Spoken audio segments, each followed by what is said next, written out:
నిసార్ శాటిలైట్ని ఈరోజు శ్రీహరికోట నుండి లాంచ్ చేయబోతున్నారు. నిసార్ అనేది NASA ISRO synthetic aperture radar. ఇది ఒక ఎర్త్ అబ్జర్వేషన్ శాటిలైట్. అయితే దీన్ని తయారు చేయడానికి కనీసం ఒక 1.5 డికేడ్ టైం పట్టింది.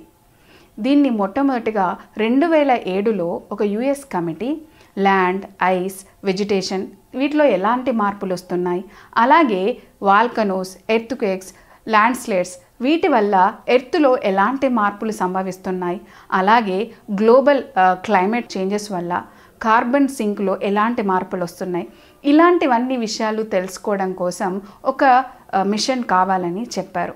దాంతో 2008లో నాసా ఈ మిషన్ని స్టార్ట్ చేసింది. తర్వాత 2014లో ఇండియా యుఎస్ఏ అగ్రిమెంట్తో ఈ నిసార్ శాటిలైట్ని ఫైనల్గా ఈరోజు 2025లో దీన్ని లాంచ్ చేయబోతున్నారు. జనరల్గా ఎర్త్ అబ్జర్వేటరీ శాటిలైట్స్ అనేవి కామన్, వాటికి అంత టైం పట్టకూడదు. కానీ ఈ శాటిలైట్కి ఎందుకు ఇంత టైం పట్టింది? ఒకవేళ ఇది కనుక లాంచ్ చేయబడితే ఇదే మోస్ట్ పవర్ఫుల్ ఎర్త్ అబ్జర్వేటరీ శాటిలైట్గా కూడా నిలదొక్కుకోబోతుంది. మరి అలాంటి శాటిలైట్కి ఎందుకు ఇంత టైం పట్టింది? సో ఇక్కడ మనకి ఈ శాటిలైట్లో 2 సింథటిక్ అపార్చర్ రాడర్స్ అనేవి ఉన్నాయి. అవి రెండు కూడా 2 డిఫరెంట్ ఫ్రీక్వెన్సీ బ్యాండ్లో ఉంటాయి. ఒకటి ఎల్ బ్యాండ్, ఇంకొకటి ఎస్ బ్యాండ్. ఈ రెండింటిని కూడా ఒకే శాటిలైట్లో మౌంట్ చేసి పంపించడం అనేది వన్ డిఫికల్ట్ టాస్క్. రెండోది ఏంటంటే ఈ సార్స్ అనేవి ఒక స్పెషల్ ఇమేజింగ్ రాడర్స్ అన్నమాట. సో సాధారణంగా రాడర్స్ అంటే మనం మైక్రోవేవ్స్ కానీ రేడియో వేవ్స్ కానీ ఒక ఆబ్జెక్ట్ మీదకి పంపించి ఆ ఆబ్జెక్ట్ యొక్క కంపోజిషన్ లేదా దాని వెలాసిటీ దాన్ని బట్టి మనకి రిటర్న్ సిగ్నల్స్ అనేవి వస్తాయి. ఈ రిటర్న్ సిగ్నల్స్ తోటి మనం ఆ ఆబ్జెక్ట్ యొక్క ఇమేజ్ని కనుక తయారు చేయగలిగితే వాటిని మనం రాడార్ ఇమేజింగ్ అంటే ఇమేజింగ్ రాడర్స్ అని చెప్తామన్నమాట. సో ఇలాంటివి మనం అంటే అలాంటి ఇమేజెస్ని క్రియేట్ చేయాలి అంటే వాటికంటే ఒక special dish based type antennas అవి అవసరం. అవి గ్రౌండ్ స్టేషన్లో అయితే ఒక్కొక్కసారి ఈ డిష్ బేస్డ్ యాంటీనాస్కి చాలా పెద్ద డయామీటర్స్ ఉంటుంది. ఫర్ ఎగ్జాంపుల్ చెప్పాలంటే ఒక 20 కిలోమీటర్స్ డయామీటర్ ఉంటుంది.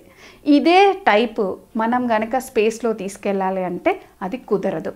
సో అలాంటి లిమిటేషన్ని ఓవర్కమ్ చేస్తూ ఒక 20 కిలోమీటర్స్ డయామీటర్ ఉన్నటువంటి ఒక డిష్ బేస్డ్ యాంటీనా ఏ విధమైనటువంటి రెజల్యూషన్ తోటి మనకి ఇమేజ్ ఇస్తుందో అలాంటి పర్ఫార్మెన్స్ని మిమిక్ చేసే విధంగా దానికి కావాల్సినటువంటి సోఫిస్టికేటెడ్ ఇంజనీరింగ్ టెక్నాలజీస్ని అలాగే ఆల్గరిథమ్స్ని తయారు చేసి మనకి ఒక 12 మీటర్స్ డయామీటర్ తోటే అలాంటి రెజల్యూషన్తో పర్ఫార్మెన్స్ వచ్చేటటువంటి విధంగా ఈ ఎల్ బ్యాండ్ 12 మీటర్స్ రాడార్ని తయారు చేశారనమాట. సో ఇలా అంటే ఎల్ బ్యాండ్ అనేది ఒక డిఫరెంట్ హార్డ్వేర్ కావాలి, ఎస్ బ్యాండ్కి ఒక డిఫరెంట్ హార్డ్వేర్ కావాలి, అలాగే వీటికి వాటి యొక్క సిగ్నల్ ప్రాసెసింగ్స్ ఏవైతే ఉన్నాయో వాటిని ఇంటిగ్రేట్ చేసేటప్పుడు రెండిటి యొక్క పర్ఫార్మెన్స్ని ఇంటర్ఫియర్ అవ్వకుండా చూసుకోవాలి. సో ఇన్ని స్పెషాలిటీస్ తోటి మనం ఒక శాటిలైట్ని తయారు చేయాలనుకుంటున్నారు కాబట్టి దానికి ఇంత టైం పట్టింది.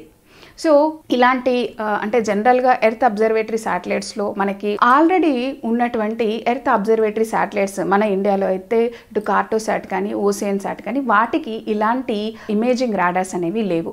కానీ రీసాట్ రాడార్ ఇమేజింగ్ శాటిలైట్స్ని అది మనం ఈఓఎస్ సిరీస్గా కూడా పేరు మార్చాం. వాటిలో మాత్రమే ఈ స్పెషలైజ్డ్ లైక్ సింథటిక్ అపార్చర్ రాడర్స్ని మనం వాడమన్నమాట.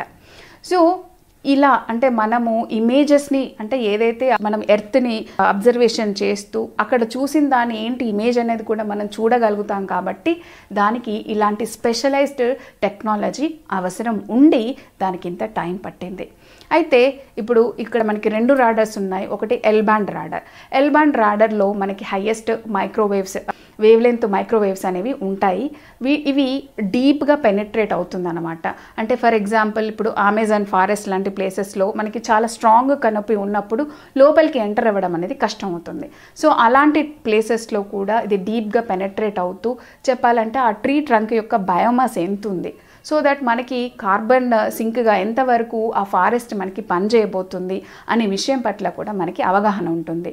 సో ఇలా పెనట్రేట్, అలాగే ఐస్ విషయంలో ఇటు అంటార్కిటికా, ఇటు గ్రీన్లాండ్, ఈ ప్లేసెస్లో కూడా మనం ఈ ఎల్ బ్యాండ్ రాడార్ని యూస్ చేసుకోవచ్చు. సో ఎల్ బ్యాండ్ యొక్క ఎక్కువ అప్లికేషన్స్ యూఎస్ఏకి ఉపయోగపడుతుంది అనమాట. అదేవిధంగా ఎస్ బ్యాండ్ తీసుకుంటే, ఎస్ బ్యాండ్ అనేది దానికి లో వేవ్ లెంత్ ఉన్నటువంటి మైక్రోవేవ్స్ ఉంటాయి కాబట్టి ఇది చాలా ఎత్తుగా వెళ్ళదు, కానీ మనకి ఒక రకమైన బ్రాడర్ పిక్చర్ అనేది ఇస్తుంది. ఫర్ ఎగ్జాంపుల్ మనకి ఓషన్ వాటర్ ఫీల్డ్స్ కానీ, మనం లేదంటే క్రాప్ ఫీల్డ్స్, ఇప్పుడు సోయాబీన్, కార్న్, ఇలాంటి ఫీల్డ్స్ యొక్క గ్రోత్ స్టేజెస్ ఎలా ఉంది, ఆ స్టేజెస్ అన్నిటిని కూడా మనకి ఒక ఓవరాల్గా వ్యూ ఇస్తుంది అనమాట. అంటే మనకి ఇండియాకి, ఎస్పెషల్లీ మన ఇండియన్ కాంటినెంట్కి ఎస్ బ్యాండ్ రాడార్ ఎక్కువగా ఉపయోగం ఉంటుంది. అదే ఎల్ బ్యాండ్ రాడార్ అనుకోండి, అది ఎక్కువగా అమెరికాకి హెల్ప్ అవుతుంది అనమాట. సో ఈ విధంగా డిఫరెంట్, అంటే కాంప్లిమెంటరీ ఇమేజెస్ ఇస్తూ మనకి ఎర్త్ యొక్క వ్యూని మనకి డీప్గా చదవడానికి ఇవి హెల్ప్ చేస్తుంది. సో ఇలా డిఫరెంట్గా వాటి యొక్క అప్లికేషన్స్ ఉన్నాయి కాబట్టి వీటన్నిటి కూడా డిఫరెంట్ సెట్ ఆఫ్ హార్డ్వేర్ అనేది అవసరమైంది.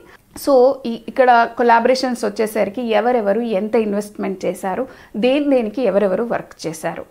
యుఎస్ఏ వచ్చేసి ఈ ఎల్ బ్యాండ్ ఫ్రీక్వెన్సీ ఉన్నటువంటి రాడార్కి, ఎస్పెషల్లీ దానికి కావాల్సిన డయామీటర్ యాంటీనా కోసము, తర్వాత జీపీఎస్ కంట్రోల్, దానికి సంబంధించిన దానికి కంట్రిబ్యూషన్ చేసింది.